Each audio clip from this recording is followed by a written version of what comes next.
Alhamdulillah, wa salli wa sallim ala man bu'isa rahmatan lil alamin. Donc, c'est cela. Donc, il faut épiler les aisselles ou les raser si on ne peut pas. Une autre chose, c'est ce qu'on appelle l'istinshaq. C'est le fait d'aspirer l'eau par les narines et puis rejeter. Comme Rasul a dit sur le salam de le hadith de Laqid bin Sabira, Balik al-istinshaq illa an takuna sa'ima. Et aspire l'eau autant que tu peux par les narines, à moins que tu ne sois en jeûne. Ensuite, al-madmada. Al-madmada, c'est le fait donc de rincer la bouche, c'est-à-dire mettre l'eau dans la bouche, donc tourner, rincer.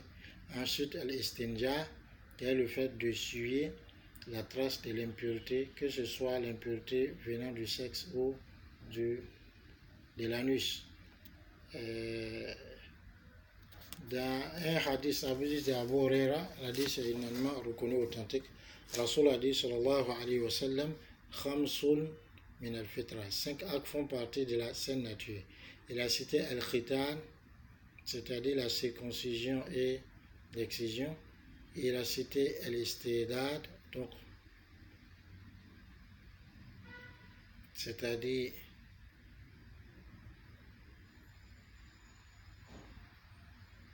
donc le fait de raser le bas-ventre. Il a cité Natful Ibt, le fait donc d'épiler les aisselles.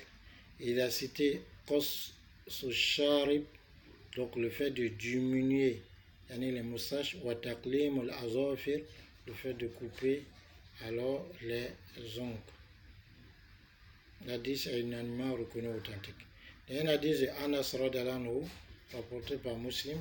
Rasul dit sallallahu alayhi wa sallam, on nous a limité dans le temps que pour ce qui concerne alors la diminution ou la coupure des moustaches, la coupure des ongles, l'épilation des aisselles et alors le rasage du bas-ventre de ne pas excéder au-delà de 40 jours. C'est-à-dire si tu as coupé tes ongles ou tu as rasé ton bas-ventre ou tu as épilé les aisselles, ou alors tu as diminué ou coupé ta moustache,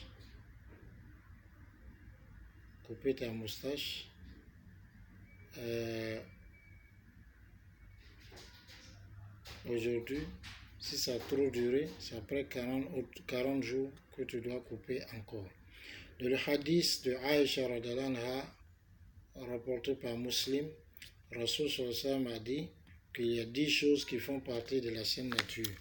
Donc il a cité le cure-dent, il a cité alors le rasage du bas-ventre, il a cité le fait de couper ou de raccourcir les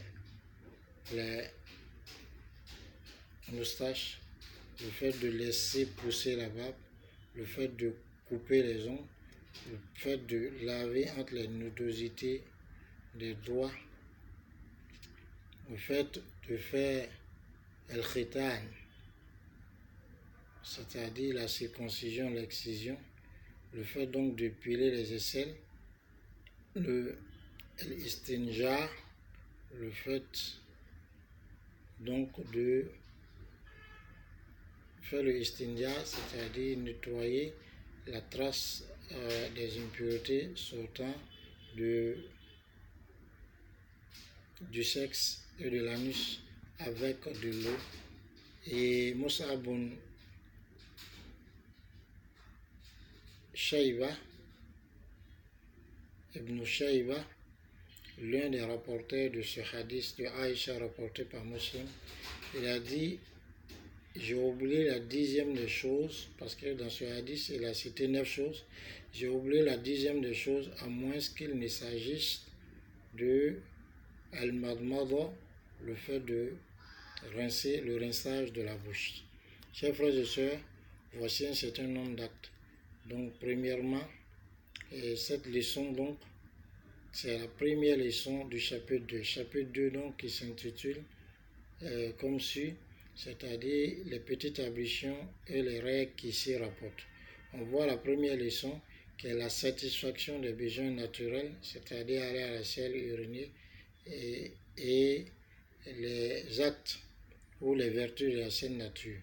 Donc dans la satisfaction des besoins naturel, on a vu ce que c'est que la satisfaction du besoin naturel. C'est uriner, c'est faire la selle. Mais ça comporte des règles de politesse qu'on a vu, ça comporte des interdits qu'on a vu, ça comporte des actes blâmables qu'on a vu. Ensuite, Sunan al-Fitra, les actes de la saine nature. Donc voici ces actes-là. Donc vous voyez que le fait de garder la barbe, ce n'est pas un choix, mais cela est une obligation au même titre que la prière. Et les gens des Mazahib, c'est-à-dire les savants des 4 grandes écoles de jurisprudence, sont unanimes sur l'obligation de cette barbe, de garder cette barbe, et que si on la coupe, alors on aura, si on la rase carrément, on aura péché et désobéi à Mohammed sallallahu alayhi wa sallam. Et tous les prophètes alayhi wa sallam portaient cette barbe. Et Aïcha disait, radallahu anha, purité à Allah subhanahu wa ta'ala qui embellit les hommes par la barbe et les femmes par les longs cheveux. Et donc, c'est important, chers frères et sœurs, donc de comprendre ces choses seulement. Certains savants ont permis que lorsque ça atteint une coudée, c'est-à-dire lorsque par exemple tu mets ta main ici, donc la barbe atteint cette longueur, ce qui s'ajoute, donc ça atteint quelque chose d'une distance comme celle-là, je ne sais plus comment on appelle, et donc ce qui s'ajoute à cette distance, donc du menton jusqu'à la fin, là, ce qui s'ajoute à cette distance, donc on peut couper comme certains salafs le faisaient. Mais d'autres ont dit de ne pas toucher du tout. Mais ce sur quoi il y a unanimité, c'est que c'est une obligation de garder cette barbe. Chers frères et sœurs, il faut comprendre.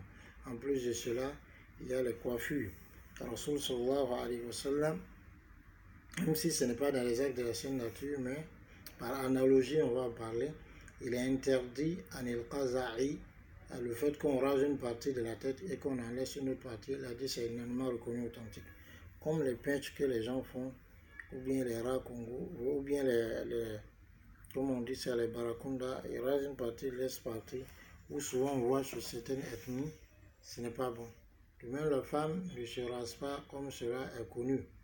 De même, il est interdit à la femme de porter des mèches ou des perruques, même si c'est pour une maladie, comme Rasul sallam dans les hadiths, énormément reconnu authentique, a maudit, il a dit Allah a maudit al-wasila ou al-mustawsila, la femme donc qui rajoute quelque chose à ses cheveux et celle qui s'en fait rajouter. Ça peut être des mèches, ça peut être des perruques, ça peut être autre chose.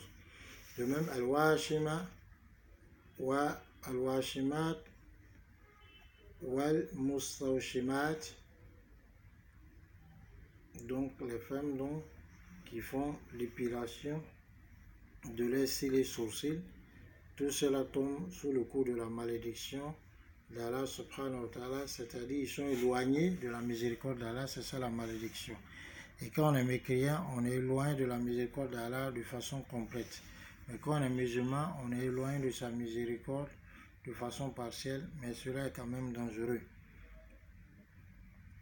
Ou encore d'autres choses qu'on peut voir. An-namiso wal mutanamiso, Rasul sallam, il a dit que Allah a maudit ceux-là.